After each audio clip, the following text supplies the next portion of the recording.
chrétien fo don ki baka ko ala yere yu wole nasara de qur'ana kono ala yu wole minna e ku wole wala o de kawsay ku wole yere ye to mununda yere ka ala yu wole ko nasara wode ko ale balima muso en nasara de ko ni ale ye wajilu ciyama ko abe dimi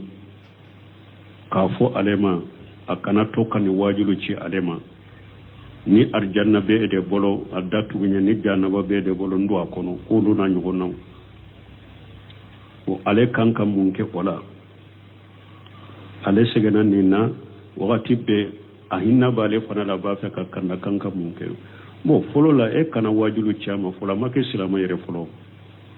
mimbe e ka folo ni e yere nyena nye iba wole kata silamiya de ma folo na donna silamiya kono de wala ibe wajulo ciyama tuma mi cide nya ali ibn abi talib khaybara do aye drapeau dama ako ta foyi kata u kaddu kenen kono nu seraye fen folo mi ibu wole katama sere kuma fula shahadatu an la ilaha illallah wa anna muhammadar rasulullah ibo wole kato folo de ma folo wala no sonna silame men donna sa wala ala ye fiumu fembilu ka silami ala ibo ulla dunya wala ibo ulla dunya wala muaju fona tumami chidenya chi kata yemani kitabe dunkewma akoy beta mugo fe kitabe dunkewde do kalambaru tede me folo me bu wala katama folo ye tawhidi de shahadatu an la ilaha illallah wa anna muhammadar rasulullah ni koni be kafiri wala ay nyina fe folo aka sere kuma fula de fo folo aka do dinala nan ro na dinala wakati mi ibe mi nyanyira la ibe wajuli kaseti nu fe munun chama ibo chama me mi mado dinala ira masilami yere folo ni e ko ibe silami e wajulu bila omo be se ko fa mu chogodi donc avele de folo akado silami inde kono folo ijija odema ishe ko be na be do silami kono na amado ko ale she ko adesara ni amado ala ko cide nyerema laysa alayka hudahum ko laysa alayka hudahum ala ko cide makum mo kandalite eka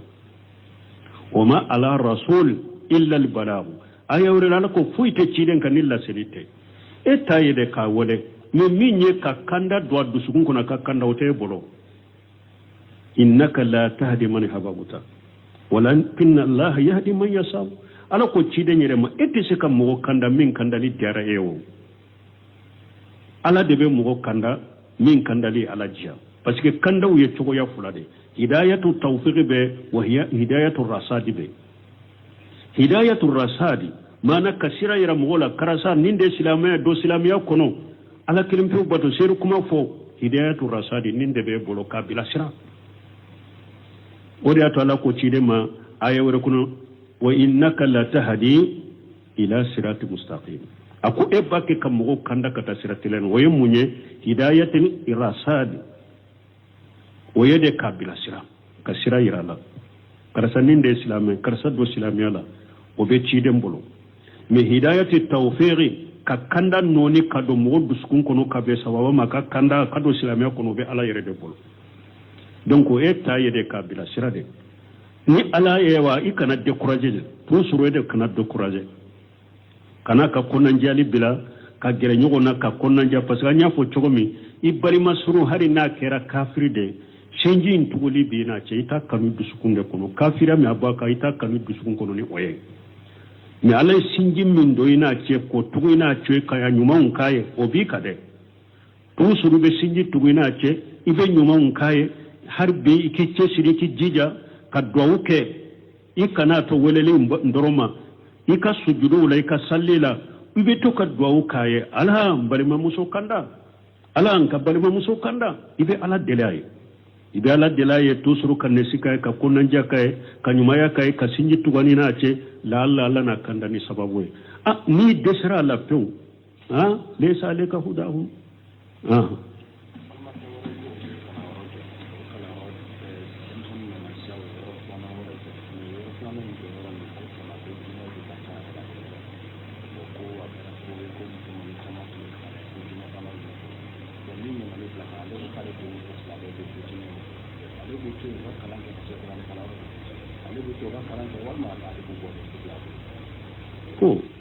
ko ewa do ko ulu kurana kala yoro de bulu bolo ko kurana kala yoro fulo o fara kuye ta fi yoro fulana dayele ko mi o yoro ko jinna setane o de be musomani chaman be jinna setane yusoro bana yusoro ko ale yere kadde muso fula be setane yusoro o anko terete yoro la anyo dersu ko kateme mais mun ye bunun bazi ni bunun siminu nunu o ko hada maden nuna nyogona komi so do ube ni yoro na nyogona ni tora yi soro o yoro la ni sugula eire ya do tora yi soro ni yoro la bashita kayika o yoro imbila ka fara kayika na miri ko terebe yoro inade mais hada made ko do be yoro do be ba soro o yoro in sabatili ka to yoro la hera tala ala be ko do le suma ye puru ika yelema ka boy o yoro la ikata yoro wore ka hera be yoro mi donc ni mo mi nin don na aw bolo nin te komi ko terebe du inade me deguni soro yoro mi tora mi soro yoro mi inna ardallahi wasi'a alaka du ko do yoro walendo abese ko o yoro to e ka yorore ko nyini mo tayira fana ko ni yoro ko tereba la mo ku yere ko sala ote iba soro aw munumbe yoro ni awde ka hera tala nin ko sugo kera pura ka o yoro bila ne ba soro mo do be ale fana ka hera be ni yoro de la ha alaykum salam ha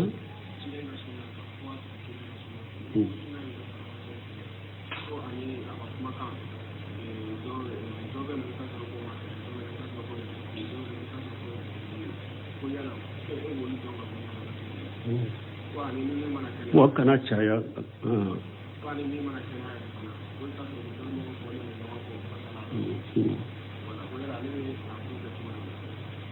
bo ko do ko ewa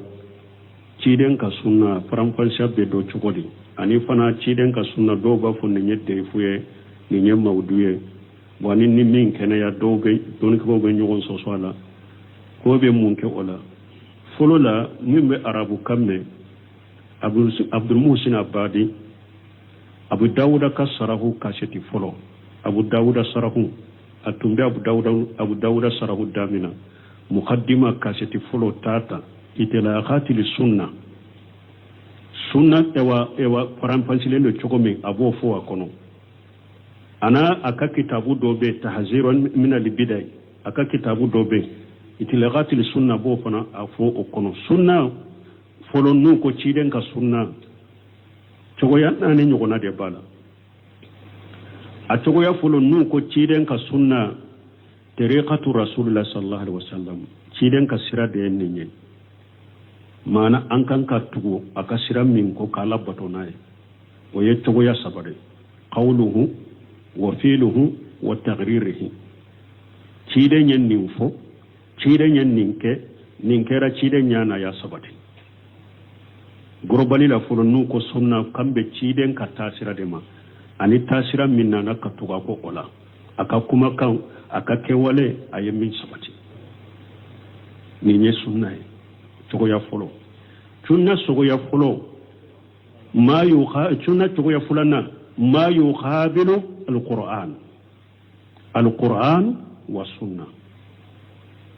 nu ko qur'ana wa qur'ana e nu ko sunna o kambe ciden ka hadisa saluma ni sunna fo tugo fulana sunna fo sugo sabana ma yuqabilul bidai min ni bidan be nyugo nyetile min ni bida ana mana ahli sunna wa ahli al bidai haja sunnatu wa haja bid'atu ni sunna ni bidai ciden ka sunna fo cogo do yen nunye non ko sunna ni bidia o yorola sunna kure be munye ciden ka tasira min sabatira bolo bidaye munye min masabati ciden bolo ni ye cogo ya dolina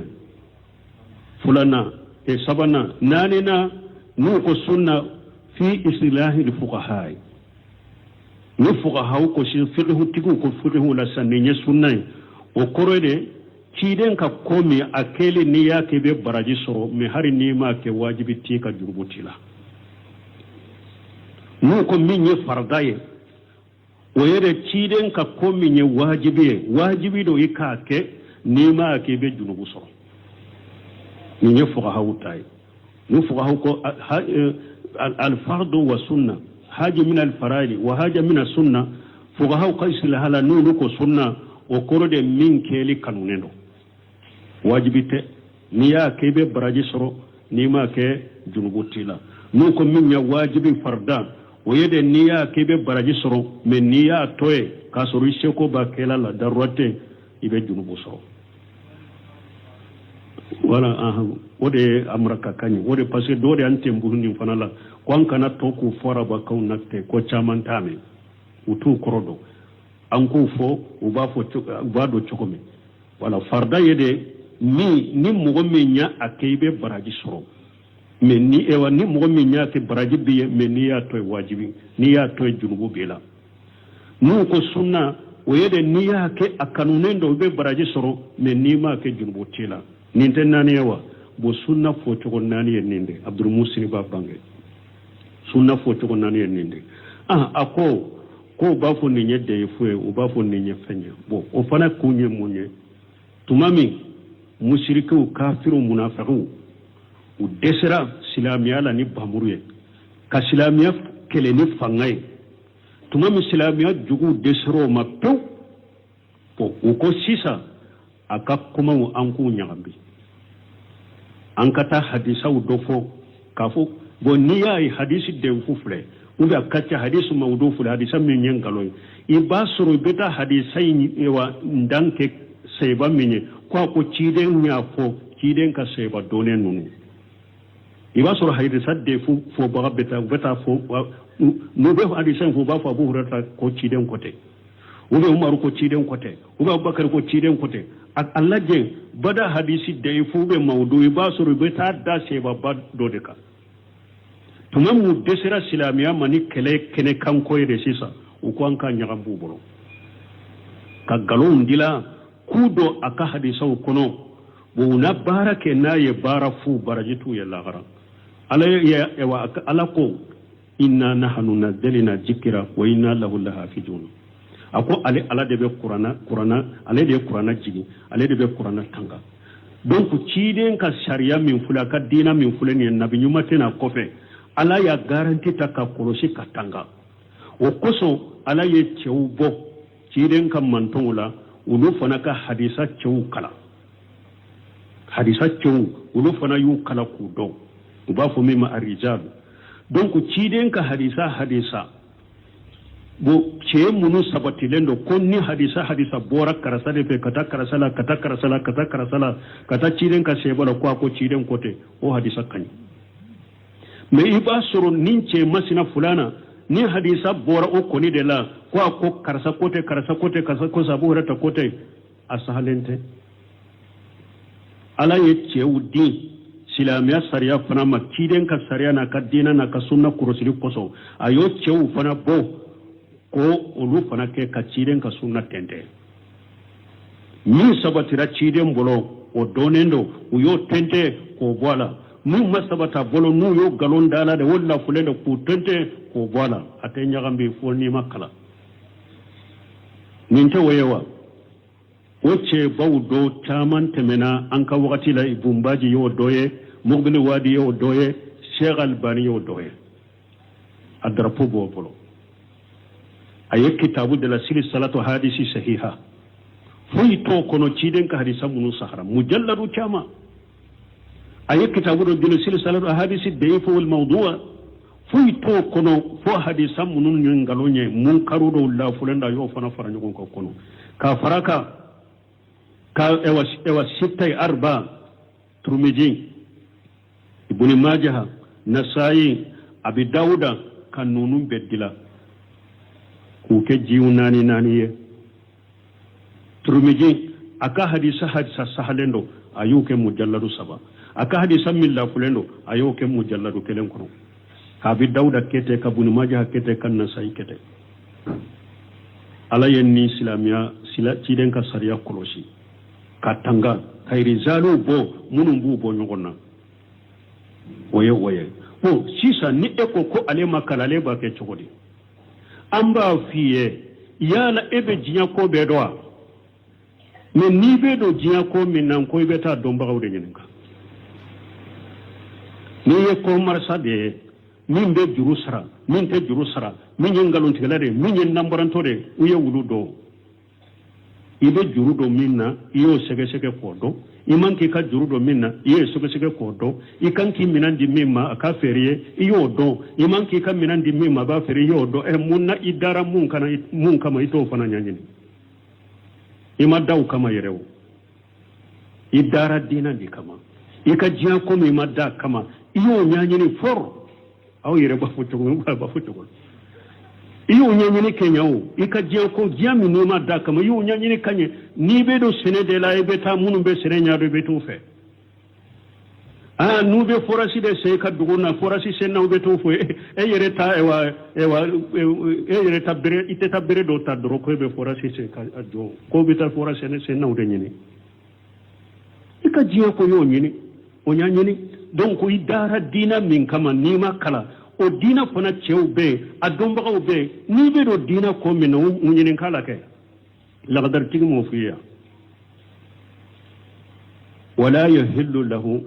an yaf'ala fiiha hatta ya'lama hukma allahi fihi wa yash'ala lil ulama wa yaqtaribu lil muttabi'ina li sunnati muhammad sallallahu alaihi wasallam ako ate daga barigu mukallif islama ako ate daga ka ko ken nin diina la de foi kala ka kiri de do la folo ako na ya soro yire makala ni be ala ka kiri do ni yire ye ako do ni ke bawo nyinin ka ke ako ne do ni ke bawo fana nyinin ka kana tugu do ni ke bawo be ko de do ni ke bawo munun tugura ci den ka sunna ko ulu no mina ke ta sunna dresu de bawo ta wala me doribi ka dina nyedo sunna haqiqa be munun bolo sunna karamo wa imati sunna ulama sunna gere wulu la doro ni gere la wulu la ka dresu dorobi ka dina fam o yoro ko do ba ko de fu do ba ke e ka jiya ko ye wulu nyanyini mana i dara dina min kama to nyanyini mo munun ba cinya ka wulu ko wulu do mo munun ba galon ko wulu do abo chogo kelena ko hari ni hadisa sahara do ne ke bawo be nyon so sala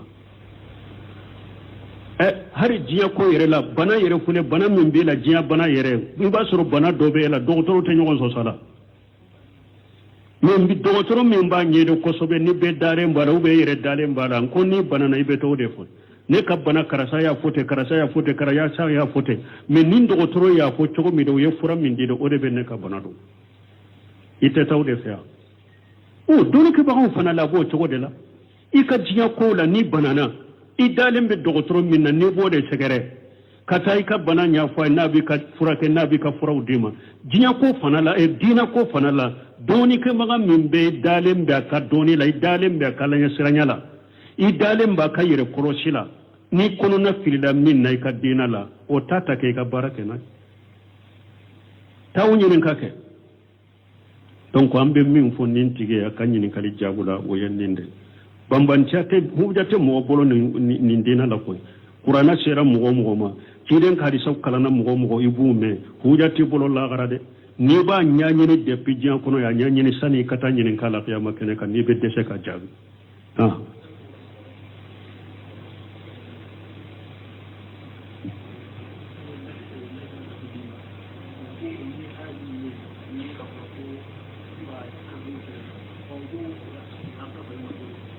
bo kolla ikraha fi dini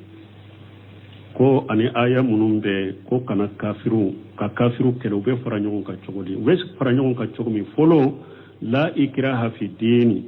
do ko ni nye yahuda din nasara de dro yahuda din nasara fule ambe ulu wele kana silamiya ma nu ko aye ante do silamiya kuna ambe to anta de ka silamiya tu karaba ambu tu taka me amba fo abe ni songo di silama umare abe to ataka me abe ke aka do abe silama de kamarala nikiri do ya usoro fana na silama kiri tigala ma ko aka kiri tiga ka be kiri tiga kan silama ya sariya bi ewa sangosa ube kalo silama ba bilaw ka kalo abe ni hakke di silama ma ube sangosa abe ni hakke di silama ma abe to an kamara kono nu so nan ni makarabali teke uboto utaka wenni songodi yona tabambe saratu kuka harin nabe jamana kono aka iliji ewa igiliji koro munun babula be tono de igiliji kurate juanka jamana la kura aka nabila sanfe aka baton nuna kanu bange keneka aka sallu nuna kanu ke anka jamana la keneka aka na anka silama don wele kataka ngaloma umaru ye sarati munun ke yahudiya ko be weyo ki ahkamu ahli jimma ibn khaym o be yo hari nan ni yahudani nasara be sigi nambu sabati an uka dinaka uka to taka antu karaba saratu do de be mu o saratu foro kwante do silamiya kono o saratu fora usonna o saratu ma karabali tala ambu to ka dinaka o bo barake nu o saratu be lempo damu be ni songo dama mais no banna kwante do e wa silamiya la ante ni songo fana di awma wala mbe de menyina ala fa ambu kele ninye toko fulo na do ko la ikraha fi dina kure munye ni silamiya kanyi chogomi ni silama ce kani chogomi adafale no chogomi nyumando chogomi ni ya fo mugo ye ni aka hakili dafale no banata aka hakili la ko were tala shetane tala fen wore tala silamai kanyi chogomi na fora mugo ye dorama seba ika karaba bedo amma sai ka karaba ira bedo silamai be hakili nyuma mina chogomi ni mugo min ka hakili kanyi ka hakili nyumando nyuma min be silamiya la jogo nyuma mun be silamiya la nyuma min be silamiya la ni ya fo mugo ye ayere bedo ni silamiya kono ka sorima karaba silamai nyuma koso la nyine yo kode wala men ni mugo min ka hakili manye amma so ni silamiya ma hakili masuru ka silamiya mina amma to da fana akofu atanto yede fana ka silamiya kele de fana amba kele donc be fara nyogon kan en jogo de la ikra fi din mugo yen tafsir fula de fola imma ala kambe yahudiya udema nu yelle am pondama antu karabambu to taka no ma so ma wala ambu kele umma silamiya in kanyo jogo me na faran fansira mugo me nyama sai ka karaba ayere ba kanu abe doni ayere ba kanu abe doni ayere nin ta fulana yawa sabana do ko la ikraha fi dini aya munun nana wa qatilul mushrikina kafata ayo tuse aya min nana ko karabali ta dinala aya min nana ko yi mushriki bekele oye foreign tuse ka boy wala be musriku kele de sisa donc tawsir kala wi ni nonon de fo aya inna sino abe beka ka fo laikra mo kanu ko de la ko beti ka kafiraka wama umiru illa liyabudu allaha mukhlishina lahu dina ala ko alema damfen ale manto ciren kam manto damfen had jinani hadama de akwade man nyamarani foye fo ankala kelempe boto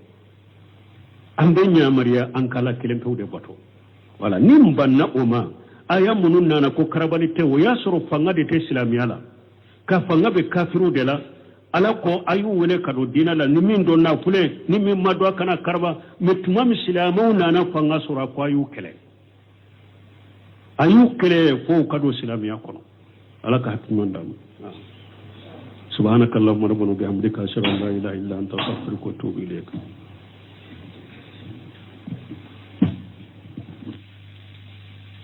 ebbani ma muso imode fo ko nasara do de ba fo min makerece munna bada ne ba yisayin ka to ka fu man nasara kana kerece ya fo don ki baka ko ala yere yu wole nasara de qur'ana kono ala yu wole minna e ku wole wala o de kawsay ku wole wire yetto munun da wire ka ala yu wole kon nasara wode ko ale balima muso en nasara de ko ni ale ye wajilu ciyama ko abe dimi ka fo alema akana to kan wajilu ci alema ni arjanna be de bolo adatu nya ni janaba be de bolo ndo akono ko do na nyugo naw o ale kanka munke ola ale segana nina wakati be ahinna bale fana la ba fe ka kanda kanka munke mo folo la e kana wajulu chama fola make silama yere folo mimbe e ka folo ni yere nyena nye iba wole kata silamiya de ma folo na donna silamiya kono de wala ibe wajulu ciyama tuma mi cide nya ali ibn abi talib khaybara do aye drapeau dama ako ta foyi kata u ka du kenen kono nu sera fen folo mi ibu wole katama sere kuma fula shahadatu an la ilaha illallah wa anna muhammadar rasulullah ibo wole kato folo de ma folo wala nu sonna silame men donasa wala ala ye fenwo fen bidu ka silamiyala ibo ulla dunya wala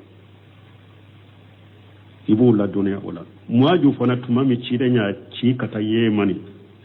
kitabe dunkewma akoy beta mugo fe kitabe dunkewu de do kalambaru tede me folo me bu wole kata ma folo ye tawhidi de shahadatu an la ilaha illallah wa anna muhammadar rasulullah ni koni be kafiri wole anyina fe folo aka sere kuma fula de folo aka do dinala nan ro na dinala wakati mi ibe mi nyanyira la ibe wajulu kaseti mun fe munun chama ibo chama me mi mado dinala ira masilami yere folo ni eko ibe silami e wajulu bila omo be se ko fa mu chogodi donc avele de folo akado silami inde kono folo ijija odema isheko be na bedo silami kono na amado ko ale isheko adesara ni amado ala ko cide nyerema laysa alayka hudahum ko laysa alayka hudahum ala ko cide makum mo kandalite eka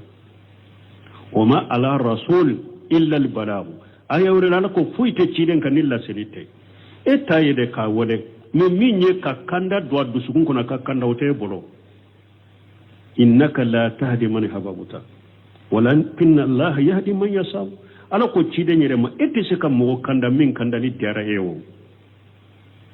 ala debe mo kanda min kandali ala jia parce que kanda uye chogo ya fulade hidayatu tawfiq be wa hiya hidayatu rasadi be hidayatu rasadi mana kasira ira mola karasa ninde silamaya do silamiya kono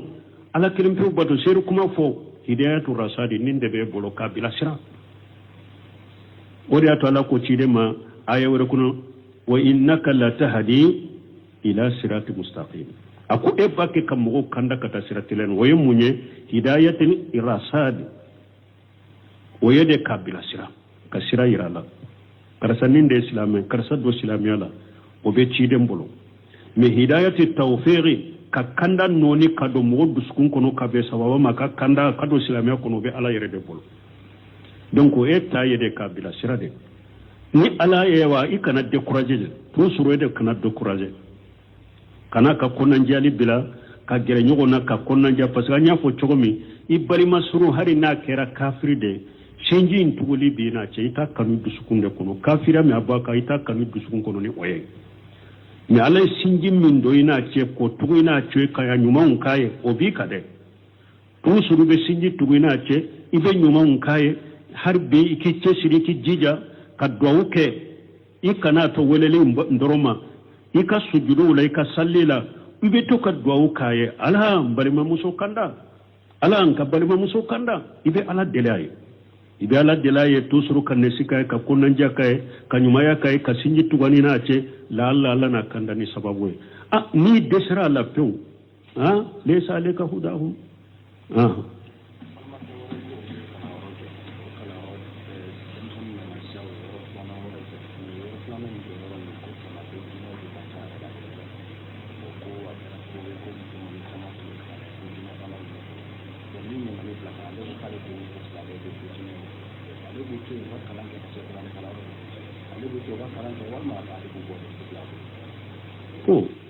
ko ewa do ko ulu kurana kala yoro de bulu bolo ko kurana kala yoro fulo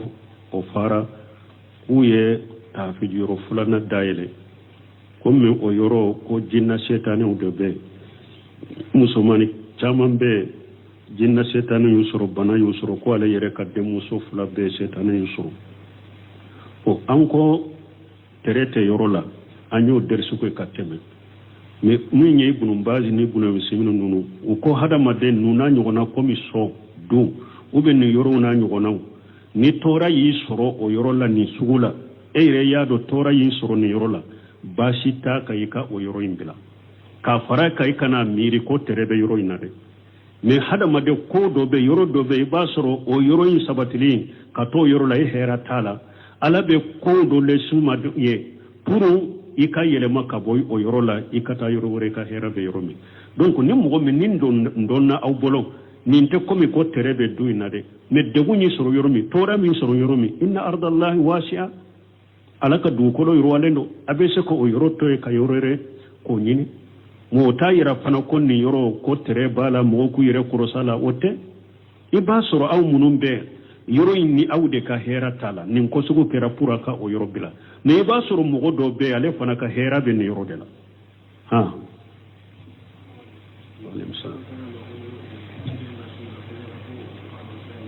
ha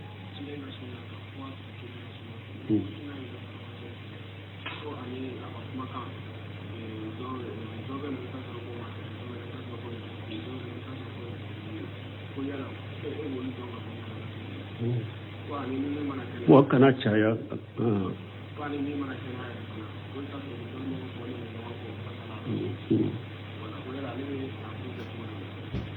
bo ko do ko ewa ciden ka sunna faranfan shabbe do cugodi ani fana ciden ka sunna do ba fu ne yedde fuye